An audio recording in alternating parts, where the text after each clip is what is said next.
ஐயனார் துணையில அடுத்து என்ன நடக்க போகுதுன்னு வாங்க பார்க்கலாம். சோழன் தனக்குத்தானே ஆப்பு வச்சுக்கிட்டாரு. நிலா இப்படி பேசுவாங்கன்னு கொஞ்சம் கூட எதிர்பார்க்கல.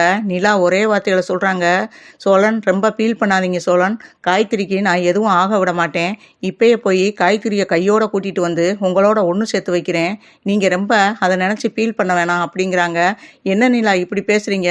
நான் எதுக்காக காயோட பழகுனேன்னு உங்களுக்கு தெரியும்ல அப்படின்னு சொல்லவும், எனக்கு தெரியுதோ தெரியலையோ, நீங்க மனசு விரும்பி தானே அந்த பொண்ணோட பழகுனீங்க. அந்த பொண்ணு இப்போ உங்கள் மேலே உயிரே வச்சிருக்கு. அதனால உங்கள் ரெண்டு பேர்த்தையும் ஒன்று சேர்த்து வைக்கிறது தான் என்னுடைய கடமை அப்படிங்கிறாங்க. இதை கொஞ்சம் கூட எதிர்பார்க்கல சோழன். வாடா பல்லவா, போய் காயத்ரியை நம்ம கூட்டிகிட்டு வருவோம் அப்படின்னு சொல்லிட்டு சேரன்ட்ட அட்ரஸை வாங்கிக்கிட்டு காயத்ரி வீட்டுக்கு போகிறாங்க. காயத்ரி வீட்டுக்கு போனதும் ரூமுக்கு வெளியே காலிங் பெல் அடிக்கிறாங்க. காலிங் பெல் அடித்ததும் அவங்க ஃப்ரெண்டு தான் வெளியே வந்து கதவை திறக்கிறாங்க.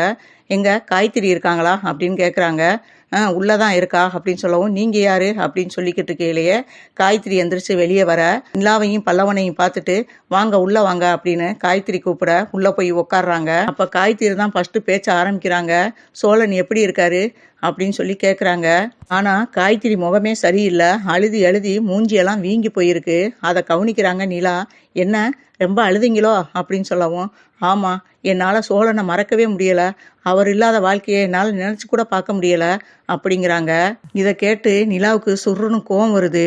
அப்போ தான் கேட்குறாங்க, உங்கள்கிட்ட சோழனை பற்றி கொஞ்சம் மனசு விட்டு பேசலாம் தான் உங்களை தேடி வந்திருக்கேன் அப்படிங்கிறாங்க. சோழன் மனசு மாதிரி என்னைய ஏற்றுக்கிறேன்னு சொன்னாரா, அதை சொல்கிறதுக்கு தான் வந்திருக்கீங்களா அப்படின்னு சொல்லி அவங்களாவே ஒரு முடிவு பண்ணி கேட்க ஆரம்பிச்சுறாங்க. தயவு செய்து என்னைய கொஞ்சம் பேச வரீங்களா அப்படின்னு சொல்லிட்டு நிலா கேட்குறாங்க. சரி சொல்லுங்க அப்படின்னு சொல்லிக்கிட்டு இருக்காங்க. சோழனை உங்களுக்கு எத்தனை நாள் பழக்கம் அப்படின்னு கேட்குறாங்க. 2 வாரம் அவரோட நான் நல்லா பழகியிருக்கேன் அப்படிங்கிறாங்க. இந்த 2 வாரம் பழகுனதுக்குள்ளேயே அவரை என்னால் மறக்க முடியலை. நான் அவர் மேலே உயிரையே வச்சுருக்கேன். கல்யாணம் பண்ணால் அவரைத்தான் பண்ணுவேன் அப்படின்னு. என்னங்க ஓவரா ரொம்ப சீனை போட்டுக்கிட்டு இருக்கீங்க அப்படின்னு கேட்குறாங்க. என்னங்க என்னைய போய் ஓவரா சீனை போட்டிருக்கோன்னு சொல்கிறீங்க? என் இடத்துல நீங்கள் இருந்து பார்த்தா தெரியும் நான் அவரை எவ்வளவு சின்சியராக லவ் பண்ணுறேன்றது அப்படின்னு மறுபடியும் காயத்ரி சொல்ல, இங்கே பாருங்க காயத்ரி, மறுபடியும் உங்களுக்கு சொல்கிறேன், 1 வருஷம் 2 வருஷம் உயிருக்கு உயிராக லவ் பண்ணுற காதலே ஃபெயிலர் ஆகி அவங்கவுங்க வெட்டி விட்டு போய்கிட்டு இருக்கிற காலம். நீங்கள் ஒருத்தரை 2 வாரத்துக்குள்ளே பழகுனதுக்குள்ளே நான் அவரைத்தான் கல்யாணம் பண்ணுவேன், அவரை உயிருக்கு உயிராக விரும்புகிறேன்னு சொல்கிறீங்க. அவர் ஏற்கனவே கல்யாணமானவர்னு உங்கள்கிட்ட சொல்லியிருக்காரு.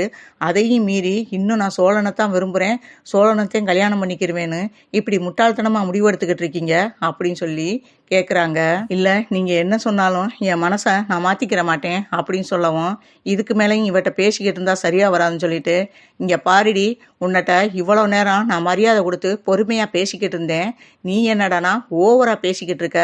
எவ்வளோ தூரம் பொறுமையாக நான் பதில் சொல்லிக்கிட்டு இருக்கேன், அதுக்கு மீறியும் நான் அவரைத்தான் கல்யாணம் பண்ணுவேன், அவரை என்னால் மறக்க முடியாதுன்னு மறுபடியும் சீனை போட்டுக்கிட்டு இருக்கேன்னு ஓங்கி கன்னத்தை சேர்த்து பலார் பலார்னு அரைகிறாங்க. இதை கொஞ்சம் கூட காயத்ரி ஃப்ரெண்டு எதிர்பார்க்கல.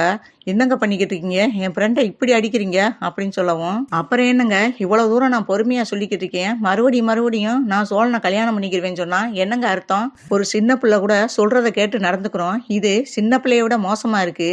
இப்படியாப்பட்டவங்க எப்படிங்க இதுக்கெல்லாம் கல்யாணம் பண்ணிட்டு லைஃப்ல நல்லபடியா இருக்க முடியும்? அதை சொன்னா அந்த பொண்ணுக்கு புரிஞ்சுக்கிற மாட்டேங்குது அப்படின்னு சொல்லிட்டு மறுபடியும் கோவமா பேசுறாங்க நிலா. அப்பதான் அவங்க ஃப்ரெண்டு கேட்குறாங்க, இவ்வளவு தூரம் பேசுறீங்களே, சோழனுக்கு நீங்க என்ன வேணும் அப்படின்னு சொல்லவும், அப்பதான் வந்து பல்லவன் வாயை திறக்கிறாரு. இவங்க வேற யாரும் இல்லை, சோழனுடைய ஒய்ஃபு, எங்கள் அண்ணி அப்படிங்கிறாங்க. இதை கேட்டு ரொம்பவே ஷாக்காகிறாங்க காயத்ரியும் அவங்க ஃப்ரெண்டும். என்னது அவருடைய ஒய்ஃபா நீங்கள் அப்படின்னு சொல்லிட்டு காயத்ரி கேட்குறாங்க. மறுபடியும் காயத்ரியை பார்த்து நிலா பேசுகிறாங்க. இங்கே பாரு காயத்ரி, அவர் தெரிஞ்சோ தெரியாமையோ உன்னிட்ட வந்து ஒரு 2 வாரம் பழகிட்டாரு. அதுக்காக இப்படியெல்லாம் நீ சீனை போட்டுக்கிட்டு இருக்காத. நான் வேணா அவரை கூட்டிகிட்டு வந்து உன்னிட்ட மன்னிப்பு கேட்க வைக்கிறேன். அதோட இந்த பிரச்சனையை எப்படியே விட்டுரு. அதுதான் உனக்கும் நல்லது, அவருக்கும் நல்லது. இதுக்கு மேலேயும் ஏடக்கூடமாக ஏதாவது முடிவு பண்ணணும்னு நினச்சேன்னா, நாங்கள் சட்டப்படி ரிஜிஸ்டர் மேரேஜ் பண்ணவங்க. நான் நினச்சா சட்டப்படி உன் மேலே நடவடிக்கை எடுக்க முடியும். நான் வேணா, நீ சின்ன பொண்ணு அப்படின்னு சொல்லி தான் இவ்வளோ தூரம் உன்னிட்ட வந்து நான் பேசிக்கிட்டு இருக்கேன். உன் முடிவை இதோட மாற்றிக்க, நாளைக்கு நான் சோழனோட வர்றேன் அப்படின்னு சொல்லிட்டு பல்லவனை கூட்டிக்கிட்டு வெளியே கிளம்பி வர்றாங்க. அந்த நேரம் பார்த்து காயத்ரியை தேடி ஒரு அம்மா ஆட்டோவில் இருந்து இறங்குறாங்க. அந்த அம்மாவை பார்த்துட்டு நிலாவும் பல்லவனும் ரொம்பவே ஷாக்கு ஆகுறாங்க. அது வேற யாரும் இல்லை, பல்லவன் அம்மா. இவங்க எப்படி இங்க? அதுவும் காயத்ரியை தேடி வந்திருக்காங்க அப்படின்னு சொல்லிட்டு, இரு ஒரு ஓரமா நின்னு பார்ப்போம் அப்படின்னு சொல்லிட்டு, ஒரு ஓரமா நின்னு பார்த்துக்கிட்டு இருக்காங்க பல்லவனும், நிலாவும். இவங்க விறுவிறுன்னு ஆட்டோ விட்டு இறங்கி காயத்ரி ரூமுக்குள்ள போறாங்க. காயத்ரி அந்த அம்மாவை பார்த்துட்டு வேகமா ஓடியாந்து அவங்க மடியில படுத்துக்கிட்டு, பெரியம்மா அப்படின்ட்டு அழுக ஆரம்பிக்கிறாங்க. என்னடி ஆச்சு? என்ன ஆச்சு காயத்ரி? எதுக்கு இப்படி அழுகுற? என்னைய உடனே நீங்க வாங்க அப்படின்னு சொல்லி போன் பண்ணியே, என்ன விஷயம்? என்ன நடந்துச்சுமா? அப்படின்னு பக்கத்துல அவங்க ஃப்ரெண்ட்ட கேக்குறாங்க. எதுக்கு இப்படி காயத்ரி அழுகுறா? அதுவும் அவங்க அம்மா அப்பாவுக்கு தெரியாம நீங்க உடனே கிளம்பி வாங்கன்னு எனக்கு போன் பண்ணி சொன்னா, நான் என்னமோ ஏதோ நினைச்சு பதறி போய் ஓடியாந்திருக்கேன். இங்க என்ன நடந்துச்சு? என்னம்மா ஆச்சு உனக்கு? அப்படின்னு சொல்லிட்டு பதறி போய் பல்லவன் அம்மா காயத்ரியை பார்த்து கேட்க, அப்ப நடந்த விஷயத்த ஃபுல்லா அவங்க ஃப்ரெண்டு பக்கத்துல இருந்து சொல்லிக்கிட்டு இருக்காங்க. இதாம்மா நடந்தது. ஆனா இவ என்ன சொன்னாலும் கேட்க மாட்டேங்கிறா. ஏற்கனவே அந்த பையனுக்கு கல்யாணம் ஆயிருச்சு. ஆனா இவ புரிஞ்சுக்கிறவே மாட்டேங்கிறா. அந்த பையனுடைய வீட்டுல இருந்து அந்த பையனுடைய ஒய்ஃபும் அந்த பையனுடைய தம்பியும் வந்து பேசிட்டு போனாங்க. ஆனா இவ என்ன சொன்னாலும் இவ முடிவுல இருந்து மாற மாட்டேங்கிறா. அவரை என்னால மறக்க முடியலைங்கிறா. ஒரு கல்யாணம் பண்ணவனை போய் இன்னும் நான் மறக்க முடியல, அவரைத்தான் நான் கல்யாணம் பண்ணுவேன்னு சொல்றா.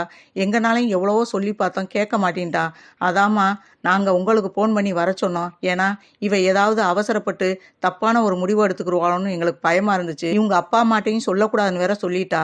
அதனாலதான் உங்களை போனை போட்டு நாங்க வர சொன்னோம். நீங்க தான் இவளுக்கு ஏதாவது ஒரு ஆறுதல் சொல்லி ஒரு முடிவை சொல்லிட்டு போனோம் அப்படின்னு சொல்றாங்க. பல்லவன் அம்மாவுக்கே இதை கேட்டு கோபம் வருது. காயத்ரியை பார்த்து சொல்றாங்க, என்னடி உனக்கு பைத்தியம் பிடிச்சு போச்சா? கல்யாணம் ஆனவனை போய் நான் உயிருக்குயிரா காதலிக்கிறேன், அவரைத்தான் நான் கல்யாணம் பண்ணிக்கிறேன்னு சொல்றிய. இது என்னடி பைத்தியக்காரத்தனம்? இது உங்க அப்பா அம்மாவுக்கு தெரிஞ்சிச்சுன்னா உன்னை உண்டு இல்லைன்னு பண்ணிடுவாங்க. இங்க பாருடி, இந்த வயசுல இதெல்லாம் வர்றது ஜகஜம்தான். இதை நினைச்சு நீ இங்க இருந்துகிட்டு இருக்கிறதா இருந்தா நீ இங்க இருக்கவே வேணாம். இப்பயும் நீ கிளம்பு அப்படின்னு சொல்லி பல்லவன் அம்மா கோவப்பட்டு காயத்ரிட்ட பேசிக்கிட்டு இருக்காங்க. என்னோட வந்துட்டேனா உன்னைய நல்லபடியா எதையோ உன்னை சொல்லி நான் உங்க அப்பா அம்மாட்ட உன்னைய ஒப்படைச்சிருவேன்.